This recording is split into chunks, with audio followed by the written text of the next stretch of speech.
Reilly Opelka says what has happened in tennis for the first time in years since Jannik Sinner's ban. Sinner is returning at the Italian Open, having not competed since winning his third Grand Slam title at the Australian Open back in January. Since accepting a 3-month ban from the World Anti-Doping Agency, WADA, Sinner has been practicing in Monaco, where the current Monte Carlo Masters is taking place. Despite not being able to earn any ranking points, Sinner will still be world number 1 when he returns after his rivals have been unable to capitalize on his absence. Reilly Opelka says the ATP Tour has become open since Jannik Sinner's ban. Sinner made history in 2024, losing just 6 matches all year and winning a tour-leading 8 titles including the Australian Open, the US Open, and the ATP Finals. The 23-year-old continued that form into 2025, with Sinner defending the Australian Open in dominant fashion. However, since Sinner was banned, there appears to have been more surprising results, including Alcaraz losing to David Goffin in his only match at the Miami Open. World number 2 Alexander Zverev has also been faltering, having only won 6 of his 12 matches since losing to Sinner in that Australian Open final. When speaking on the Nothing Major podcast, the often outspoken Reilly Opelka, who has previously won a doubles title with Sinner, spoke about how tennis has changed since the Big Three era. Opelka also suggested that there is now a bigger gap between Sinner and the world number 7 than between the world number 7 and the world number 60. There is a changing of the guard, said Opelka.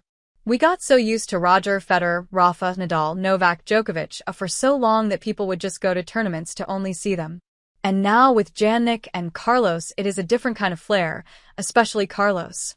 He is probably the hottest ticket you can buy right now. You are going to see more highlights from him than from any other player, but he could still lose.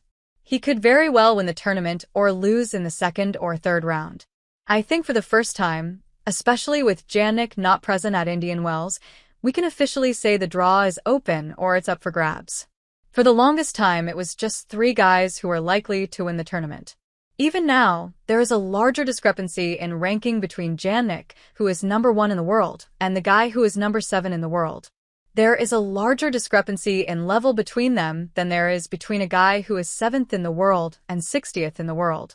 I think Jannik is more likely to be the 7th best player 8 or 9 times out of 10, then the 7th best player is to beat the 60th player in the world 8 or 9 times out of 10. I think you would say the same with Novak in his prime, or when Roger was number 1 in the world. Now with Jannik, you would say the same.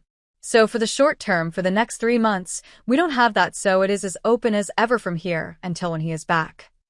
Sinner is backed to win the Italian Open when he returns to the ATP Tour, as he looks to assert his dominance once again.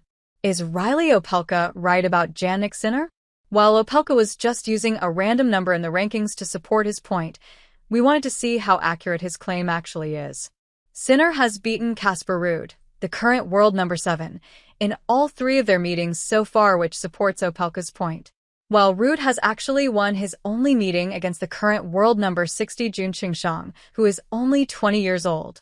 However, there have been some recent occasions where Ruud has lost to players around that ranking, including in November last year, when the Norwegian was beaten by Benjamin Bonzi, who was the world number 124 at the time.